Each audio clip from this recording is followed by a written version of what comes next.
অনেক দিন ধরে বলেছিলি মা এরকম গোটা গোটা মুড়ো তুমি কারি করবে। ওই দেখ আমার পড়ে যাচ্ছে, বল না, এত বড় মুড়োর বাটি, এটা কম, এর মধ্যে কিন্তু আর মাছ আটবে না। তুই কি বলিস, একটা মাছ দেবো? মাছটা ভাতের উপর দিয়ে দাও। মাছটা ভাতের ওপর দেবো না, সবসময় তো ভাতের ওপরে দিই।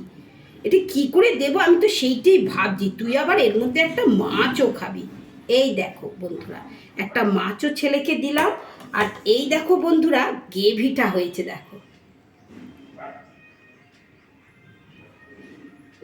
তাহলে আজকে আমি তোকে খেতে দিলাম উচ্ছে সেদ্ধ, পেঁপে সেদ্ধ, আর এইরকম দুটো খড়া খড়া করে খয়রা মাছ ভেজেছি, আর এইরকম মাছের মুড়োর কারি।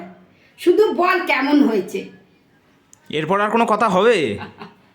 যা গরম পড়েছে না, মানে ভাজা ভাজা হয়ে যাচ্ছি বন্ধুরা, জানো এত গরম হচ্ছে। আর এই সময়টা আমার ভীষণ তাড়া থাকে, ছেলে অফিস যাবে, খেয়ে দে, ঠিক আছে বসে পড়, এখানটা একটু পড়লো, কিছু করার নেই।